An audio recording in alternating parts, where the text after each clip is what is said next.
এখন ভোট আসছে, আর মাত্র 14 দিন পরে ভোট হবে। এই ভোটে যদি আমরা সঠিক সিদ্ধান্ত দিতে না পারি তাহলে আবার আমরা ভুল করব। আল্লাহর হুকুমে সারা দেশে বিএনপির যে জনপ্রিয়তা, বিএনপি ইনশাআল্লাহ সরকার গঠন করবে। তো আপনারা কি আমাকে ওইখানে একটা সুযোগ করে দিবেন যে আমি আপনাদের জন্য কিছু উন্নয়নের কাজ আনতে পারি?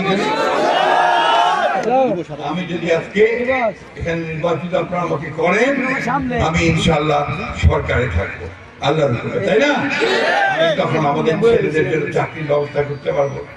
আমি কিন্তু আপনার ধানের শীষের কোনো বিকল্প নাই, আছে?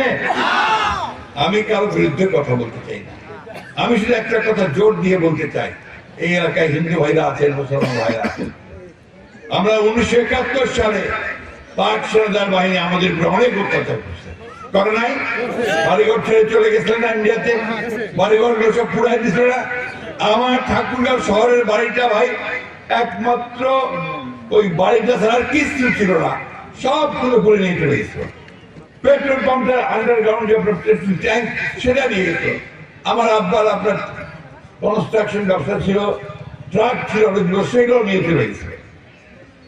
এটা তো সেই 71 সালে ওই পাক সেনাদার বাহিনীরা করছিল, আর তখন তাদেরকে কারা সহযোগিতা করছিল এটাও আমরা খুব ভালো করে জানি, ঠিক কিনা? মাপ চাইছে এখন পর্যন্ত? 71 সালের জন্য মাপ চাই, তারপর জনগণের কাছে বলেন এবার আমাদেরকে কিছু ভোট দেন, তাই তো নাকি? ওইটা ভাই চায় নাই, উল্টা আমার গায়ে আছে। আমরা কেন 71 সালে যুদ্ধ করব? যুদ্ধ করছি আমার দেশের জন্য, আমার মাটির জন্য, আমার স্বাধীনতার জন্য। আমি কৃষক ভাইদেরকে বললেন যে আপনাদেরকে আমি কৃষি কার্ড দেব, এই কৃষি কার্ড নিয়ে আপনারা ন্যায্য মূল্যে সার, বীজ আর সেচ পাবেন। সারটা আমাদেরকে বড় ঘামাচ্ছে, তাই না? এই সরকার সারটাকে ঠিক মতো ম্যানেজ করতে পারে না। এর অন্তর্বর্তী সরকার, ইউনিট সরকার, আমরা সেই সারের ব্যবস্থা করব যাতে খোলা বাজারে সমানভাবে আমাদের।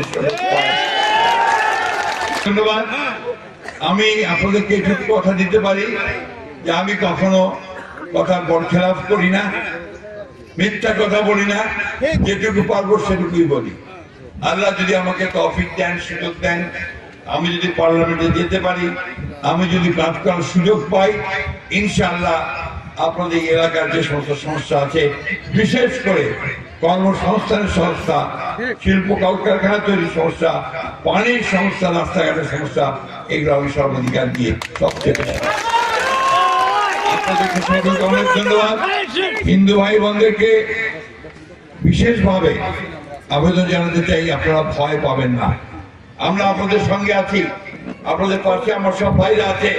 আপনারা নির্ভয়ে ভোট কেন্দ্রে যাবেন, ভোট কেন্দ্রে গিয়ে ধানের শীষে ভোট দেবেন। আপনারা সবাই ভোট কেন্দ্রে যাবেন।